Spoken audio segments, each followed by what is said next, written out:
All right, this one's for everybody. We'll start with Mr. Carlson. Do you support a ban on offshore drilling, oil drilling? No, I don't.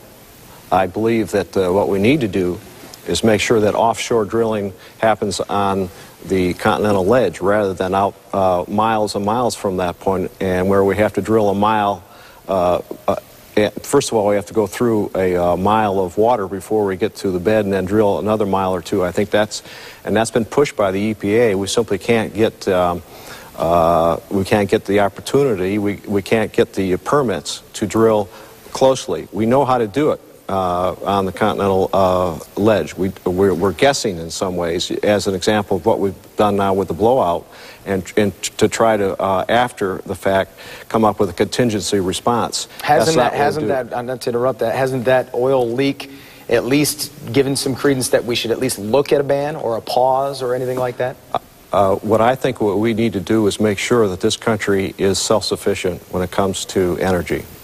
And I believe in all of the above principle, that any energy that we can derive, whether offshore or not, is energy that we need to tap into, because we're now made slaves to out-of-country providers.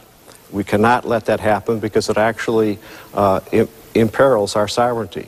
Is that worth oil spills that could endanger? Well, you know, we've had one oil spill in the last 60 years of offshore drilling. Now, to make that an example of the whole experience is inappropriate, but it is right on in that EPA has pushed us out beyond where we are actually able technologically to effectively drill. So we need to pull those rigs back closer so we can manage that drilling process better. Mr. Rooney, drill it? We need to maintain our drilling posture because it's a national security interest for us to be energy self-sufficient at some point. We have enemies in this world, and as a person that was in the Marine Corps, I understand who those enemies are. Some of them are self-apparent in the Middle East, and they don't have our country's best interests at heart. We have some of our oil come from Mexico, which our State Department says is a near-failed state. And then Communist China creates a lot of the energy that we have off the coast of Cuba.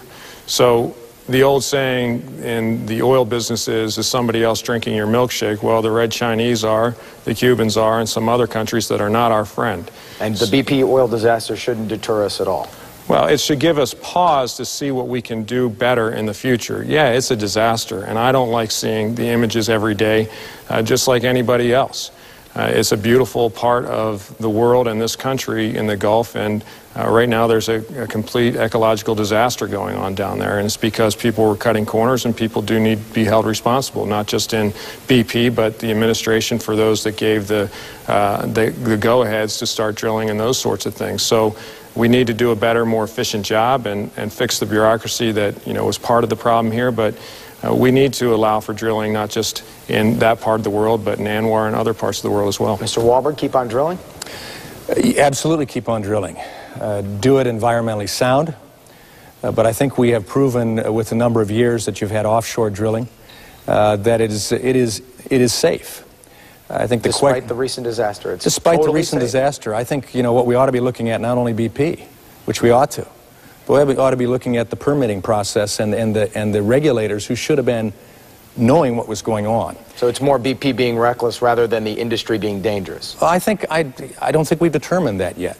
I think that's where the hearings have to come, and I've been surprised we have not had hearings that have really looked at the whole picture, including the government's involvement in it, in giving the permit, in fact giving the standards required for that type of drilling, that many in the industry, as I understand it, are saying there are better ways of doing it. Now, we know for a fact that drilling will continue offshore, but it'll be by Brazil and other countries. And George Soros and others will be ingratiated as a result of that. And we will be buying, as Brian said, we'll be buying those fuel sources back from foreign countries. So it's going to happen. The issue is, why don't we do it better? Why don't we open up more opportunities to drill? You know, my bill was... Should we drill in the Great Lakes? We shouldn't drill in the Great Lakes, but we don't have to. So in somebody else's backyard, but not ours? No, I'm saying we can drill in more appropriate places and still get that same oil by going on land. That's what Canada's doing.